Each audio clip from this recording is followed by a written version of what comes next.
आपने कभी सोचा है कोई बड़ा हीरो या सेलिब्रिटी वो बिना बॉडीगार्ड के पब्लिक में क्यों नहीं निकलता? चारों तरफ एक सिक्योरिटी होती है, घेरा होता है। क्यों? क्योंकि उन्हें पता है कि बाहर खतरा है। कुछ भी हो सकता है। कुछ भी हो सकता है। अब इसी बात को ट्रेडिंग की दुनिया में ले आइए। एक ट्रेडर के लिए बाजार वो पब्लिक है और उसका बॉडीगार्ड वो है स्टॉप लॉस। वो है स्टॉप लॉस। और ये सिर्फ एक उपमा नहीं है, ये ट्रेडिंग का एक बुनियादी सच है। एक प्रोफेशनल ट्रेडर कभी भी बाजार में बिना इस बॉडीगार्ड के नहीं उतारता। बिल्कुल।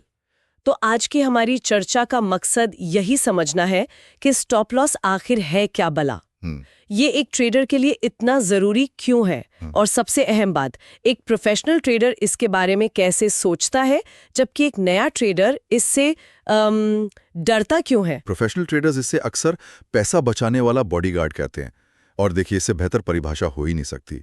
ये सिर्फ एक टेक्निकल टूल नहीं है, नहीं, ये एक मानसिकता है, एक अनुशासन है, और ये एक ट्रेडर के बाजार में लंबे समय तक टिके रहने की पहली शर्त है।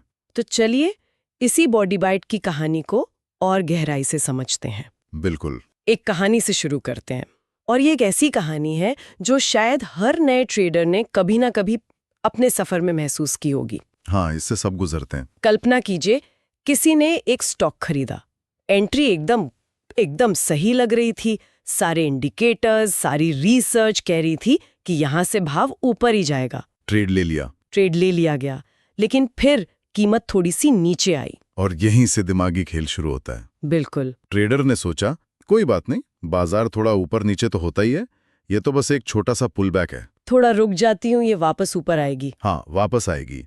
यहाँ पर तर्क की जगह उम्मीद ने ले ली, और फिर कीमत और गिरी। ट्रेडर की घबराहट थोड़ी बढ़ी, लेकिन उसका अहंकार, उसका ईगो, वो अब भी जिंदा था। अरे अब तो काफी गिर गया, यहां से तो पक्का ऊपर जाएगा। मैं गलत नहीं हो सकता। मैं गलत कैसे हो सकती हूँ? लेकिन बाजार को ट्रेडर की उम्मीदों या उसके अहंकार से कोई लेना देना नहीं था। कीमत और गिरती चली गई और गिरती चली गई, और नतीजा पूरा का पूरा ट्रेडिंग अकाउंट लाल हो गया। एक ही गलत ट्रेड ने सारी मेहनत और पूंजी पर पानी फेर दिया। और यहीं पर उम्मीद और अहंकार, ये दो सबसे खतरनाक भावनाएं, वो तर्क पर हावी हो जाती हैं। यहाँ जो सबसे बड़ा सबक है वो एक लाइन में छिपा है। क्या? स्टॉप लॉस नहीं इज इक्वल्स असीमित नुकसान, अनलिमिटेड लॉस। अनलिमिटेड। ये कहानी दिखाती है कि एक बेहतरीन एंट्री भी बिना सुरक्षा के कितनी खतरनाक हो सकती है। जब आप स्टॉप लॉस नहीं लगाते तो आप अपने नुकसान पर कोई सीमा नहीं लगा रहे होते। कोई लिमिट ही नहीं है। कोई लिमिट नहीं है। सैद्धांतिक रूप से आपका नुकसान आपकी पूरी पूंजी हो सकता है, और कुछ मामलों में तो उससे भी ज्यादा। ये एक ट्रेडर की सबसे बड़ी गलती है, ये मानना कि वो बाजार से ज्यादा जानते हैं। मतलब ये कि बिना स्टॉप लॉस के ट्रेड करना वो बिना ब्रेक की गाड़ी चलाने जैसा है। हाँ, या शायद ये कहें, पर इसमें एक और खतरा है। शायद गाड़ी में ब्रेक तो है, पर ड्राइवर उन्हें इस्तेमाल करने से इनकार कर रहा है, क्योंकि इसे लगता है कि आगे दीवार आएगी ही नहीं। ये और भी बेहतर उपमा है, क्योंकि ये सीधे सीधे ट्रेडर के अहंकार और झूठी उम्मीद पर चोट करती है। ब्रेक का बटन है, लेकिन आप उसे दबाना नहीं चाहते। क्यों? क्योंकि उसे दबाने का मतलब होगा ये मानना कि आप गलत थे, और यहीं से हम स्टॉप लॉस के असली काम को समझते हैं। अक्सर नए ट्रेडर्स सोचते हैं कि स्टॉप लॉस का काम प्रॉफिट बनाना है, या ये कोई ऐसी चीज है जो उन्हें जीतने से रोक रही है। लेकिन प्रोफेशनल सोच इससे बिल्कुल अलग है ना? बिल्कुल अलग। स्टॉप लॉस का काम प्रॉफिट बनाना है ही नहीं। ये कोई जादुई टूल नहीं है जो आपको अमीर बना देगा। नहीं, इसका सिर्फ एक ही काम है, आपके नुकसान को एक पूर्व निर्धारित स्तर पर सीमित करना। इसे कार में सीट बेल्ट या बाइक पे हेलमेट की तरह समझिए। आप रोज गाड़ी चलाते हैं, रोज सीट बेल्ट लगाते हैं, शायद सालों तक उसकी जरूरत ना पड़े। सही बात है। आप सोच सकते हैं कि मैं इसे रोज बेकार में ही लगा रहा हूं, लेकिन जिस एक दिन कोई हादसा होता है, उस दिन वही सीट बेल्ट आपकी जान बचाता है। बहुत सही। स्टॉप लॉस भी वही सीट बेल्ट है। 10 में से 9 ट्रेड में शायद आपको लगे कि इसकी क्या जरूरत थी। हाँ, भाव तो वापस आ गया, और मेरा स्टॉप लॉस हिट करके ऊपर चला गया। इसे स्टॉप लॉस हंटिंग भी कहते हैं लोग। बिल्कुल। लेकिन वो एक ट्रेड जो आपके खिलाफ जाता है और वापस कभी नहीं आता, उस दिन ये स्टॉप लॉस ही आपकी ट्रेडिंग अकाउंट को बचाता है। ये आपको उस एक विनाशकारी नुकसान से बचाता है जो पूरे करियर को खत्म कर सकता है। और ये समझना बहुत जरूरी है, ट्रेडिंग संभावनाओं का खेल है। कोई भी 100% सही नहीं हो सकता। दुनिया का सबसे बड़ा ट्रेडर भी नहीं। कोई भी नहीं। तो जब आप गलत होंगे, और आप निश्चित रूप से होंगे, तब आपका बचाव कौन करेगा? आपका स्टॉप लॉस। आपका स्टॉप लॉस। ये एक रक्षात्मक रणनीति है, आक्रामक नहीं। इसका पहला और एकमात्र उद्देश्य आपकी पूंजी को बचाना है, ताकि आप कल फिर से ट्रेड कर सके। बिल्कुल, ताकि आप कल फिर से ट्रेड करने के लिए बाजार में टिके रहें। प्रॉफिट तो तभी बनेगा जब आपके पास ट्रेड करने के लिए पैसा होगा। स्टॉप लॉस ये सुनिश्चित करता है कि वो पैसा बचा रहे। ठीक है, तो ये तो साफ हो गया कि स्टॉप लॉस एक नॉन नेगोशिएबल यानी कि एक अनिवार्य चीज है। बिल्कुल। लेकिन अगला सबसे बड़ा सवाल आता है, इसे लगाएं कहाँ? क्या कहीं भी लगा दें? इस पर बहुत भ्रम है। कुछ लोग कहते हैं 5 पॉइंट नीचे लगा दो, कुछ कहते हैं 1% नीचे लगा दो। सही तरीका क्या है? और यहीं पर एक शौकिया और एक पेशेवर ट्रेडर के बीच का फर्क साफ दिखता है। स्टॉप लॉस कभी भी मनमाने ढंग से या भावनाओं के आधार पर नहीं लगाया जाता। नहीं। इसका एक बहुत ही साफ और तार्किक नियम है जो बाजार की संरचना पर आधारित है।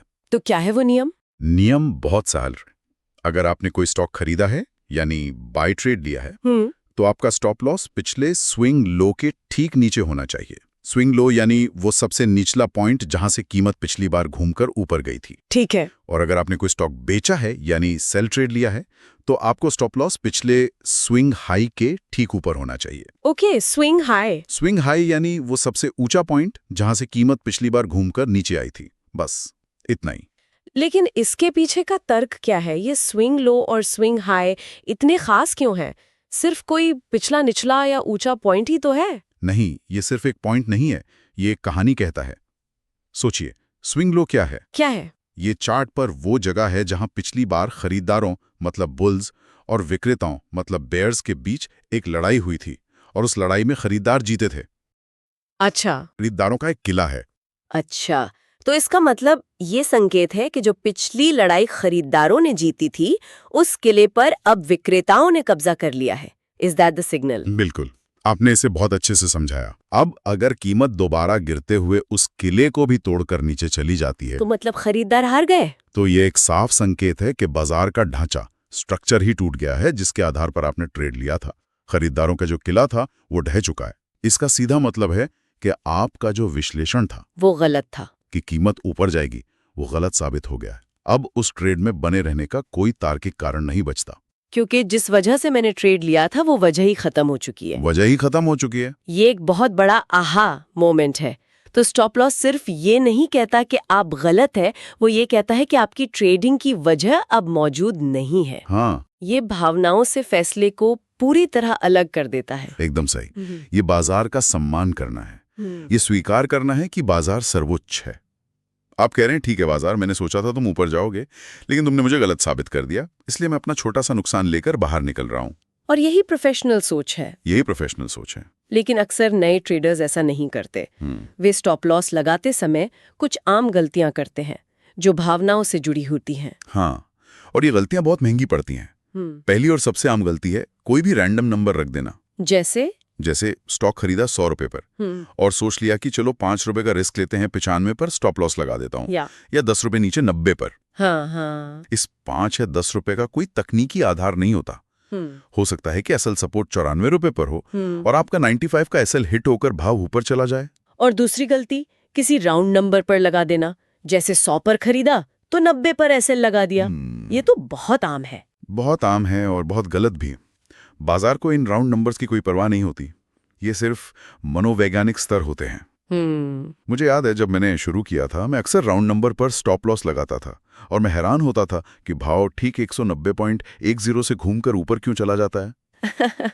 बाद में समझ आया कि बाजार को मेरे सुंदर से राउंड नंबर की कोई परवाह नहीं है। वो तो सिर्फ स्विंग पॉइंट्स और सप्लाई डिमांड जोन की परवाह करता है। और तीसरी और सबसे खतरनाक गलती, मन से कहीं भी लगा देना। हाँ। मतलब कोई लॉजिक नहीं, बस लगा कि हाँ यहाँ तक तो नहीं आएगा और वहां स्टॉप लॉस लगा दिया। यहाँ सीखने वाली सबसे बड़ी बात यह है कि स्टॉप लॉस हमेशा तकनीकी होना चाहिए, भावनात्मक नहीं। बिल्कुल। जब आप स्विंग लो या स्विंग हाई का इस्तेमाल करते हैं तो आप बाजार को ये तय करने दे रहे हैं कि आपका विश्लेषण कहाँ गलत साबित होगा। लेकिन जब आप रैंडम नंबर या मन से स्टॉप लॉस लगाते हैं तो आप सिर्फ एक उम्मीद पर दाव लगा रहे होते हैं। और ट्रेडिंग उम्मीद का खेल नहीं है, ये योजना और अनुशासन का खेल है। ये एक बहुत बड़ा बदलाव है सोच में। लेकिन एक और साइकोलॉजिकल बैरियर है, एक मानसिक बाधा।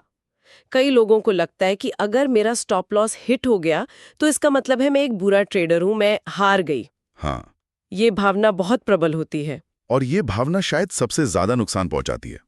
इस सोच को पूरी तरह से बदलना होगा। कैसे? सच तो ये है कि स्टॉप लॉस का हिट होना ट्रेडिंग प्लान का एक हिस्सा है। ये असफलता नहीं है। ये प्रक्रिया का हिस्सा है। ये प्रक्रिया का हिस्सा है। ये इस बात का सबूत है कि आपका रिस्क मैनेजमेंट सिस्टम काम कर रहा है। मतलब ये उम्मीद करना कि आपका स्टॉप लॉस कभी हिट ही नहीं होगा, ये सोचना ही गलत है। ये तो ऐसा हुआ जैसे कोई बॉक्सर रिंग में ये सोच के उतरे कि उसे एक भी पंच नहीं पड़ेगा। बेहतरीन उपमा। हर प्रोफेशनल ट्रेडर का स्टॉप लॉस हिट होता है, हर किसी का। बाजार में कोई भी ऐसा नहीं है जो हमेशा सही हो सके। कोई भी नहीं। कोई भी नहीं। जो लोग दावा करते हैं कि उनकी 100% एक्यूरेसी है, वे या तो झूठ बोल रहे हैं या उन्होंने ज्यादा ट्रेड ही नहीं किए हैं। स्टॉप लॉस का हिट होना इस बात का संकेत है कि आपका बॉडीगार्ड अपना काम कर रहा है। वो आपको बड़े नुकसान से बचा रहा है। तो इसे इस तरह देखना चाहिए कि अच्छा हुआ मेरा एसएल हिट हो गया और मैंने एक छोटे से नुकसान में अपनी पोजीशन काट दी, वरना आज मेरा पूरा अकाउंट खाली हो सकता था। ठीक यही नजरिया है। ये हार नहीं बल्कि पूंजी की सुरक्षा है। ठीक यही। ये एक छोटे नियंत्रित नुकसान को स्वीकार करना है ताकि आप बड़े अनियंत्रित नुकसान से बच सकें। जो ट्रेडर इस बात को समझ जाता है वो भावनात्मक रूप से ज्यादा स्थिर हो जाता है और बेहतर फैसले ले पाता है। और वो रिवेंज ट्रेडिंग से बच जाता है। बिल्कुल, रिवेंज ट्रेडिंग से बच जाता है। तो ये नजरिया अपनाना कि एसएल हिट होना हार नहीं, एक तरह से जीत है, ये तो बहुत बड़ा मानसिक बदलाव है। मुझे लगता है ये सीधे सीधे ट्रेडर के अहंकार से जुड़ा है ना, कि मैं गलत कैसे हो सकती हूँ। आपने एक ट्रेड लिया और वो आपके खिलाफ जाने लगा। बाजार आपसे साफ साफ कह रहा है तुम गलत हो। हाँ। तुम्हारा विश्लेषण गलत है। लेकिन ट्रेडर का अहंकार, उसका ईगो बीच में आ जाता है और कहता है नहीं, मैं गलत कैसे हो सकती हूँ, मैंने इतनी रिसर्च की है, मैंने घंटों चार्ट देखे हैं, मैं सही हूँ। बाजार ही गलत है, ये अभी वापस आएगा। और ये लड़ाई लगभग हर बार एक ही तरह से खत्म होती है। बाजार हमेशा जीतता है। आप बाजार से नहीं जीत सकते। जो लोग कोशिश करते हैं वे अपनी पूंजी गंवा बैठते हैं। बाजार हमेशा सही होता है, चाहे वो आपके विश्लेषण से मेल खाता हो या नहीं। और नतीजा? Account zero. Account zero. यहाँ का दर्शन बहुत गहरा है। ट्रेडिंग में सफल होने के लिए अहंकार को दरवाजे के बाहर छोड़कर आना पड़ता है। स्टॉप लॉस वो व्यवहारिक मैकेनिकल टूल है जो आपको ऐसा करने पर मजबूर करता है। ये आपके अहंकार को आप पर हावी नहीं होने देता। ये आपको विनम्रता सिखाता है। ये आपको स्वीकार करना सिखाता है कि आप गलत हो सकती हैं। और गलत होना ठीक है, जब तक कि आप अपनी गलती को जल्दी और सस्ते में मानकर उससे बाहर निकल जाएं। तो स्टॉप लॉस सिर्फ पैसा नहीं बचाता, वो ट्रेडर के अहंकार को भी काबू में रखता है। और लंबे समय में अहंकार को काबू में रखना ही पैसा बचाता है। सही बात है। जो ट्रेडर ये मान लेता है कि वो बाजार से बड़ा है, उसका पतन निश्चित है। स्टॉप लॉस एक निरंतर याद दिलाने वाला रिमाइंडर है कि आप बाजार के एक छोटे से भागीदार हैं, उसके मालिक नहीं। तो चलिए आज की इस पूरी चर्चा को समेटते हैं। इसके गोल्डन लेसन्स क्या हैं जिन्हें कोई भी अपने ट्रेडिंग डेस्क के सामने लिखकर लगा सकता है? मुझे लगता है इसे 3 बहुत ही सीधे और शक्तिशाली बिंदुओं में बांटा जा सकता है। पहला, स्टॉप लॉस सुरक्षा है। SL is protection. ये आपका सीट बेल्ट है, आपका हेलमेट है, आपका बॉडीगार्ड है। ये कोई बोझ नहीं बल्कि आपकी सबसे बड़ी ताकत है। दूसरा, बिना स्टॉप लॉस के ट्रेड करना वित्तीय आत्महत्या जैसा है। एसएल के बिना trade is equal to suicide. ये शायद सुनने में थोड़ा कठोर लगे, लेकिन ये सच्चाई है। ये सच्चाई है। ये एक ऐसा जोखिम है जिसे लेने की जरूरत ही नहीं है, और कोई भी समझदार ट्रेडर ये जोखिम कभी नहीं लेता। और तीसरा, जो शायद सबसे महत्वपूर्ण मानसिक बदलाव है, स्टॉप लॉस का हिट होना सामान्य बात है। एसएल हिट होना नॉर्मल है। बिल्कुल। ये प्रक्रिया का हिस्सा है, असफलता का संकेत नहीं। ये इस बात का सबूत है कि आप एक अनुशासित ट्रेडर हैं जो अपने नियमों का पालन कर रही हैं। ये सिर्फ नियम नहीं है, ये ट्रेडिंग में लंबे समय तक टिके रहने का मंत्र है। ट्रेडिंग एक मैराथन है, 100 मीटर की दौड़ नहीं। और मैराथन दौड़ने के लिए आपको अपनी ऊर्जा यानी अपनी पूंजी बचानी पड़ती है। स्टॉप लॉस ये सुनिश्चित करता है कि आप अपनी पूंजी बचाकर रखें ताकि आप अगले दिन, अगले हफ्ते और अगले साल भी ट्रेड कर सकें। बहुत खूब। ये बात एकदम साफ हो गई कि स्टॉप लॉस ट्रेडिंग की नींव है।